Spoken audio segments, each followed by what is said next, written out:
Hello everyone, আসসালামু আলাইকুম। কেমন আছেন সবাই? আশা করছি সকলে ভালো আছেন। আপনারা স্ক্রিনে যে লোকটাকে দেখতে পাচ্ছেন, এই লোকটাকে নিয়ে আজকের নিউজ পত্রিকায় অনেক হাস্যকর একটা এবং অনেক দুঃখের একটা বিষয় লেখেছে। এটা শুনলে আপনারা হাসবেন এবং আপনারা কষ্ট পাবেন। কারণ উনি যা ঘটিয়েছে তা আসলে দুইটা বিষয় লক্ষ্য দেয়। এখানে আছে কালভার লিখেছেন, সুস্থ লোককে প্রতিবন্ধী সাজিয়ে চাকরি দিতেন মামুন জেমস।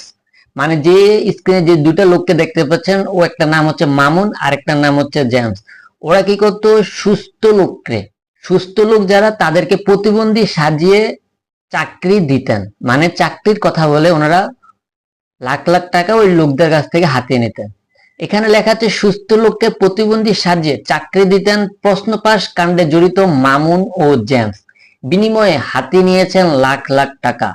পিএসসি প্রশ্ন পাশের অভিযোগে যারা গ্রেপ্তার হয়েছেন তাদের মধ্যে বগুড়ার গাবতলী উপজেলার দুর্গাহাটা ইউনিয়নের বাইগুনি মধ্য মন্ডলপাড়া গ্রামের মোহাম্মদ মুস্তাফিজুর রহমানের ছেলে মামুনুর রশিদ ও একই উপজেলার নারিয়ামালা ইউনিয়নের দোয়াপাড়া গ্রামের মৃত আব্দুল গফুর উরুকে জেল্লার ছেলে নিয়ামুল হাসান ওরফে জেমস।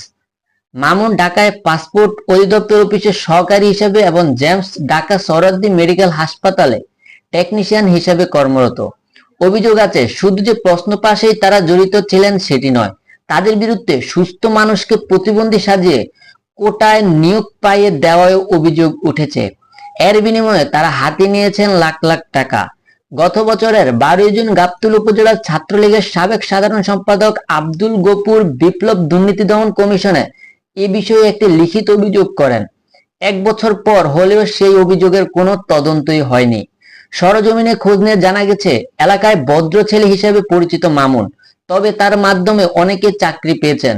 তার ছোট ভাই ফারুক হোসেন ও ভাইয়ের স্ত্রী রিমা সুলতানা চাকরি করেছেন জনস্বাস্থ্য প্রকৌশল বিভাগে। এছাড়া এলাকার আব্দুল গফুর সমবায় বিভাগে তার ভাই গুলরাত রহমান আনসার এবং গ্রাম প্রতিরক্ষা বাহিনীতে জয় কবির রিকু, কৃষি বিভাগে জাহিদ হাসান স্থানীয় সরকার প্রকৌশল অধিদপ্তরে সাইফুল ইসলাম কৃষি অফিসে কর্মরত। মানে এই যে যে দুইটা লোক দেখতে পাচ্ছেন, ওরা কি করতো? সুস্থ মানুষ, যারা সুস্থ মানুষ তাদেরকে প্রতিবন্ধী সাজাতো, প্রতিবন্ধী সাজিয়ে সরকারি যে গুরুত্বপূর্ণ যে চাকরিগুলো আছে সেগুলোতে তারা তাদের আপন জনদেরকেই তারা নিয়োগ করাতো। এই যে দেখলেন ওর ভাই আনসার, ওর প্রতিরক্ষা বিভিন্ন সরকারি চাকরি কিন্তু ওর আপন জনরাই কিন্তু চাকরি করছে। এতে বর্তমানে যে কোটা আন্দোলন হচ্ছে, যারা কোটার জন্য আন্দোলন করছে, তারা কিন্তু বুঝতে পারতেছে যে সরকারি চাকরিজীবী যে এরকম যারা দুর্নীতিবাজ আছে তাদের আপনজনরাই কিন্তু ভালো ভালো পজিশনে চাকরি করছে। এই যে যে দুইটা লোককে দেখতে পাচ্ছেন, ওরা কিন্তু খুবই নিচু মানের একটা চাকরি করে। একজন সরাদ্দ হসপিটালের টেকনিশিয়ান হিসেবে চাকরি করে, আরেকজন কোন একটা জায়গায় চাকরি করে। কিন্তু ওরা যাদের মাধ্যমে এগুলা করে তারা কিন্তু অনেক বড় পদস্থ লোকের বড় বড় অফিসের কর্মচারী কর্মকর্তা। আজকে ভিডিওটি এই পর্যন্ত। যদি ভিডিওটি ভালো লাগে চ্যানেলটি সাবস্ক্রাইব করে রাখবেন। ধন্যবাদ।